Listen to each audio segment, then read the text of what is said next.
Welcome to a video on target aspect and the lateral separation relationship. In a previous lesson, we discussed target aspect and antenna train angle.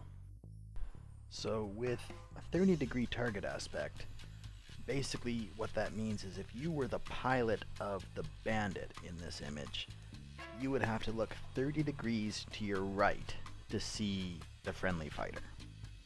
If you were in the friendly fighter, you would have to look 30 degrees to the left to see the Bandit.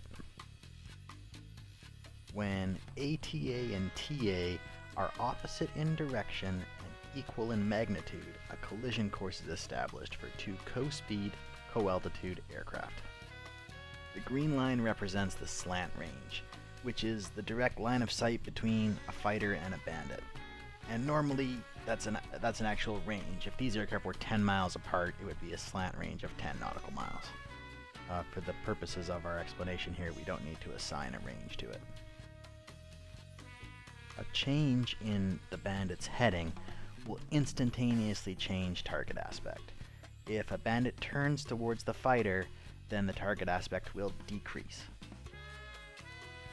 Therefore, one would surmise that if the Bandit turned away from the fighter, the target aspect would increase, and this is the case. When a Bandit changes their heading, they also change the fighter's location to the Bandit's flight path.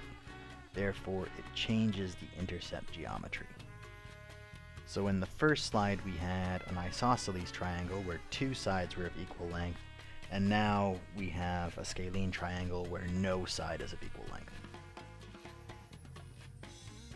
Lateral separation is the horizontal distance from the fighter to the Bandit flight path, VFP.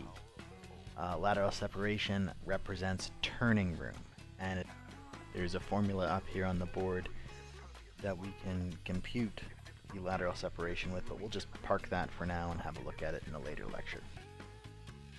Slant range only changes over time, so aircraft need to move through space in order to change the slant range.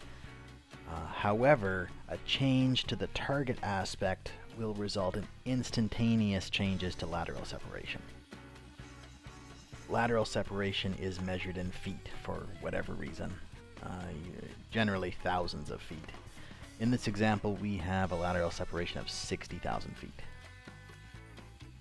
If the Bandit turns to put our fighter on its nose, reducing the TA to 0, it instantaneously reduces the lateral separation to 0 as well. And the slant range did not change. That's what it said in the textbook anyways. It probably changed a little bit because the aircraft are still moving, but the amount of change is negligible. So if a Bandit maintains a nose-on position like this, there's actually nothing the fighter can do to create lateral separation. Lateral separation is important because to us, that's our turning room.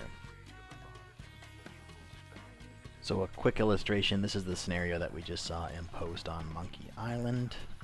And this area right here, between our ATA and their TA, is our turning room. So that's the room that we have to work with during an intercept. So to summarize that, any maneuver the Bandit makes is going to change target aspect and lateral separation. You must determine what has happened and react correctly to the Bandit's maneuver in order to generate a favorable outcome.